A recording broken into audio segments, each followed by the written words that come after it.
Wow, ganda ng view. Ito tayo sa Ilihan, Batangas. Ganda ng view. Walking the Batangas sa Golf or Bay.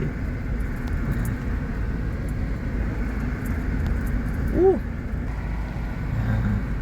So, ano kasi ito? Ito yung power plant ng Ilihan, Batangas.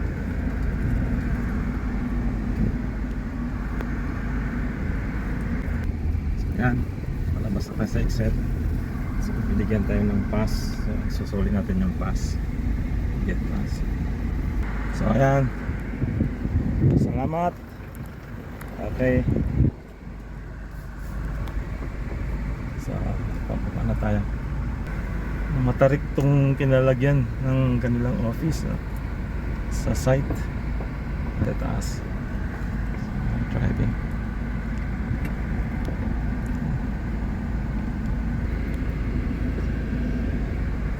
So, lalabas na tayo. Ito na yung National Road, Ilihan. Ito, sa planta. Ito na pabalik dito sa town proper. Okay. So, here we are. Okay. So, ito yung town proper ng Ilihan. Napunta tayo ng gabi. It's almost 6 o'clock, no? 5:52 na in the afternoon. Yes. So, rolling hills tong lalakbayin natin. Dadaan tayo ng portion na maraming punong kahoy. Forested siguro pa. Parang forested part pa. Yes, so winding road. A lot of curves, ups, downs. So, yun ang ating madadaanan going back to Batangas City. So, ayan. Maganda rin dito, no? Maganda yung tanawin. So, ganda. Fresh. Malamig. Nandito na tayo sa sulok-sulok na lugar. So, kailangan talaga mag-ingat sa pagdadrive dito. Huwag lang matulin kasi may mga portion na bulagaan, blind spot, blind curves, lalo na pag umaga. So it's better naman pag mag-drive sa gabi kasi you can tell kung may makasalubong ka kasi makita mo yung sinag ng kanilang ilaw. Ang mahirap dito pag drive kung sa daytime kasi hindi mo malaman kung may makakasalubong ka dyan sa mga kurba-kurbada. Marami rin mga motor dito, matutulin din silang mag-drive, nagmamadali. So it's reported na there's so many accidents occurring here, mostly motorcycles. So maraming namamatay dito sa motorcycle accidents. Like that, tayong motor. So ingat lang talaga sa pagmamahal niyo sa daytime. Pag gabi, malalaman mo nakasalubong ka kasi yung sinag ng kanilang lights ay mapapansin mo. So you can tell kung meron ka makasalubong sa mga curbs. Pag daytime, yun ang mahirap, no? Kasi walang ilaw. So yun, usually nangyayari yung accident dito daytime. So we will be driving to Batangas for about mga 1 hour driving. Ganun kalayo to. Although kung tingnan mo sa mapa, malapit lang siya tingnan. Ang challenge kasi dito is itong mga paliko-liko, no? May mga sharp curves portion, may mga ups, downs, tapos mga inclined portion na hindi ka makapagpasok ng tulin. So yun, this is 1 hour drive, Ilihan to Batangas City proper.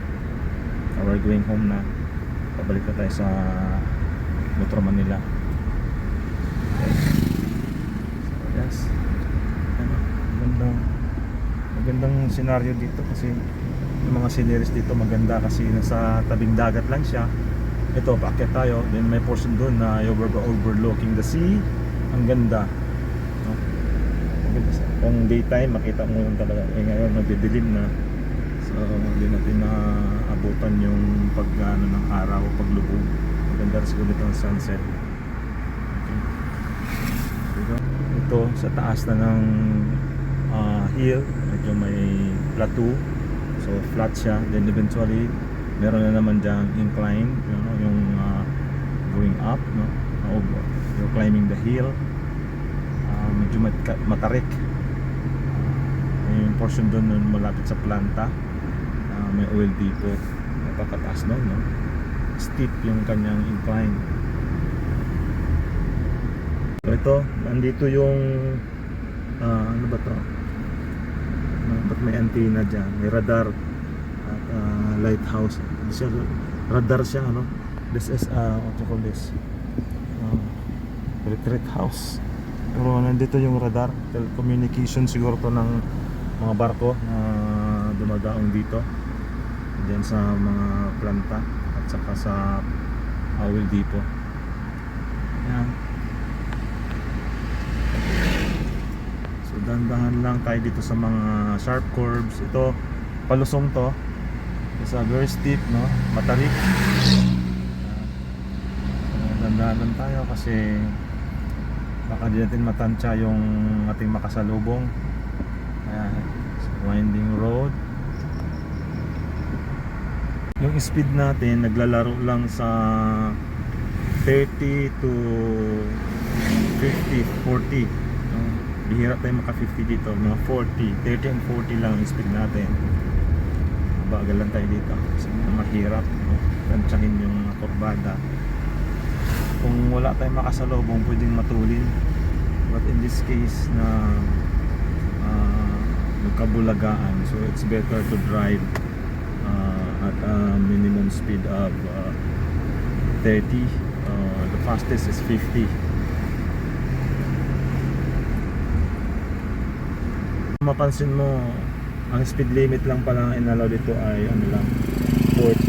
Yan, 40 kph.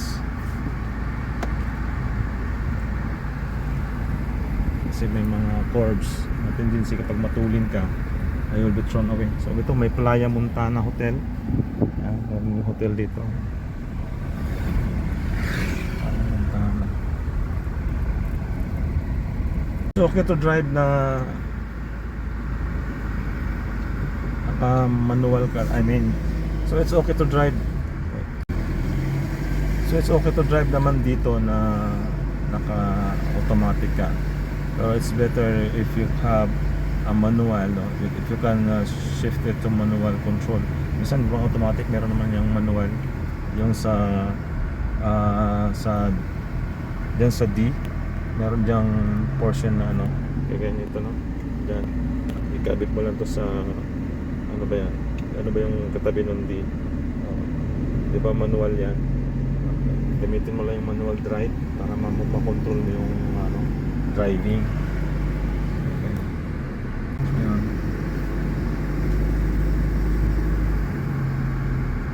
Uphill na naman tayo. Okay, I think it's from here. Matarik na yon sa taas. So kailangan na nating mag low gear. So we will shift our gear now to low. Para may power tayo pag akyat. Okay, like this. So yan, makita ninyo yung statua ni ni Virgin Mary. Tukusin natin yan, no? Yan, malaki siya. Actually it's parang tower, no?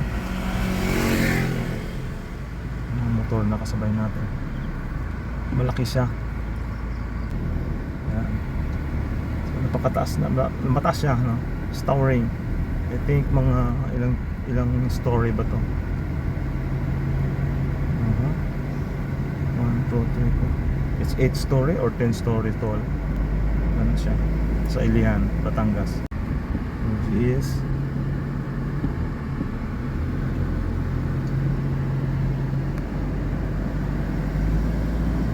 So yan, makita nyo. Ito na yung matarik. This is a very steep downhill. Dandahan tayo.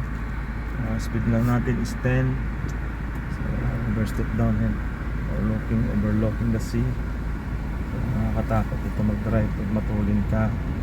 You will surely get accident kasi Hindi mo makontrol yung sasakyan. Very steep. Yeah. So,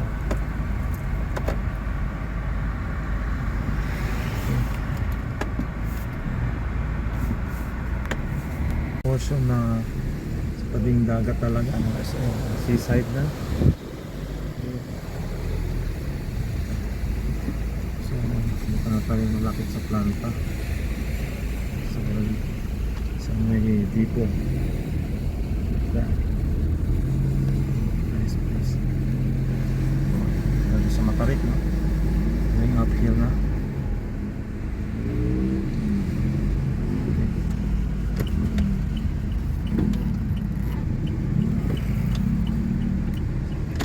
Okay.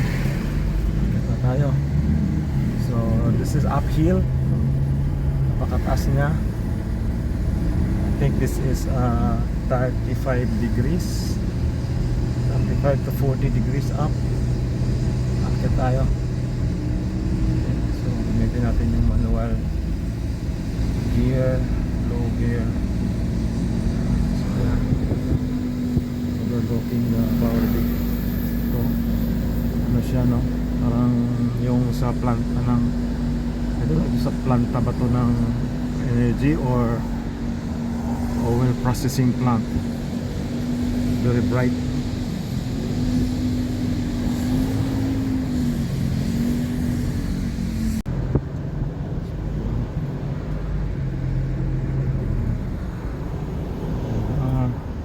Well Depot.